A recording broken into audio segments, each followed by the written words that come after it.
कैसी है श्री राम मंदिर के शिखर पर फहराई जाने वाली ध्वजा? केसरिया धर्म ध्वजा की क्या है खासियत?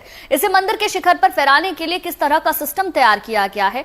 सिस्टम के ट्रायल में क्या बातें सामने आई? मंदिर के शिखर पर लहराती धर्म ध्वजा कितनी दूर तक दिखेगी? ये सारी बातों को विस्तार से इस रिपोर्ट में देखिए।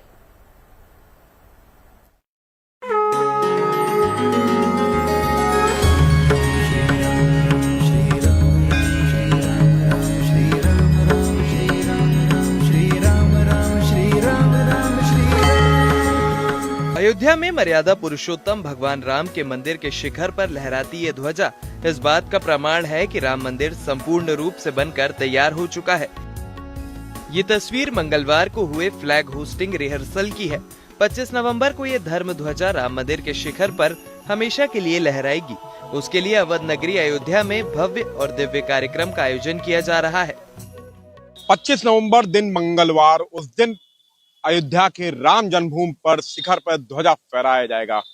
वो ऐतिहासिक पल होगा जिस दिन नरेंद्र मोदी के हाथ जो है वो ध्वजा पे टेक्नोलॉजी द्वारा, एक विशेष टेक्नोलॉजी द्वारा वो बटन दबाया जाएगा और उस बटन से जो है दबाने के बाद जो है वो ध्वजा हवा में फहरेगा। 360 डिग्री का एक चैम्बर बनाया गया है जिसके आधार पर वो 360 डिग्री ध्वजा जो है घूम सकेगा और सेना के जवानों द्वारा इस टेक्नोलॉजी को बनाया गया। उनके द्वारा इस अयोध्या में जो ध्वजारोहण है उसको देख के ध्वजा पे शिखर पे जो है उसके लिए विशेष प्रकार से जो है उसकी रिहर्सल हो रहे हैं।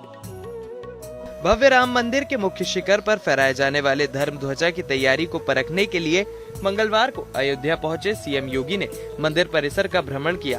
सीएम योगी उन सभी जगहों पर गए जहां प्रधानमंत्री को जाना है। सीएम ने धर्म ध्वजा का ट्रायल भी देखा। सीएम योगी के सामने ही ऑटोमेटिक सिस्टम से ध्वजा को शिखर तक पहुंचाकर इसे निर्धारित 190 फीट की ऊंचाई पर फहराया गया। इसमें करीब 5 मिनट का समय लगा। ये ध्वजा 25 नवंबर को फहराए जाने वाली ध्वजा का डमी है। जानकारी के मुताबिक ध्वजा फहराने का ट्रायल पूरा हो गया है। अब मूल ध्वजा की पूजा करने के बाद इसे 25 नवंबर को श्री राम मंदिर के शिखर पर प्रधानमंत्री मोदी फहराएंगे। ध्वजा फहराने और बदलने के लिए ऑटोमेटिक सिस्टम लगाया गया है। ये सिस्टम ध्वजा को हवा के साथ 360 डिग्री घुमा सकता है। प्रधानमंत्री नरेंद्र मोदी द्वारा बटन दबाते ही ये सिस्टम एक्टिव हो जाएगा, जिसके बाद करीब 10 सेकंड में ध्वजा लहराने लगेगी। भारतीय सेना के सहयोग से तैयार किया गया ये सिस्टम तेज हवाओं को सहन करने में सक्षम है और इसकी मजबूती के लिए इसमें 360 डिग्री घूमने वाला चैम्बर लगाया गया है। जिस तरह से बटन दबाकर ध्वजा फहराई जाएगी, उसी तरह कंट्रोल रूम से ध्वजा को नीचे भी लाया जा सकेगा, यानी पुजारी इस ध्वजा को आसानी से बदल सकते हैं। श्री राम मंदिर के शिखर पर फहराई जाने वाली केसरिया धर्म ध्वजा की लंबाई 22 फीट और चौड़ाई 11 फीट होगी। ध्वजा पर कोविदार वृक्ष, सूर्य और ओम प्रतीक चिन्ह अंकित होंगे। मंदिर के 161 फीट ऊंचे शिखर पर ध्वजा को फहराने के लिए 42 फीट ऊंचा स्तंभ स्थापित किया गया है। इस स्तंभ पर 190 फीट की ऊंचाई पर 22 फीट लंबी और 11 फीट चौड़ी पताका फहराई जाएगी, जो 3 किलोमीटर दूर से दिखेगी। इस ध्वजा को अहमदाबाद के कारीगरों ने नायलॉन पैराशूट फैब्रिक से तैयार किया है। ये ध्वजा धूप, बारिश और तेज हवा से सुरक्षित रहेगी। ध्वजारोहण समारोह से जुड़े अनुष्ठान 20 नवंबर से शुरू हो जाएंगे। अयोध्या के लिए ये समारोह बेहद खास है, क्योंकि इस दिन पहली बार श्री राम मंदिर में विवाह पंचमी का आयोजन होगा। राम बारात निकलेगी और जब रामनगरी अपने आराध्य की भक्ति में लीन होगी, तब मंदिर के शिखर पर भव्य ध्वजा एक नए युग का संदेश देगी। ध्वजारोहण वेद मंत्रों के बीच होगा। शिखर पर ध्वजा लहराने के साथ ही मंदिर परिसर में घंटा घड़ियाल बज उठेंगे। 25 नवंबर को 11:46 से 12:28 तक जो यह अविजित मुहूर्त रहेगा, इस अविजित मुहूर्त में जो भी काम करिएगा वो अविजित ही अविजित रहेगा।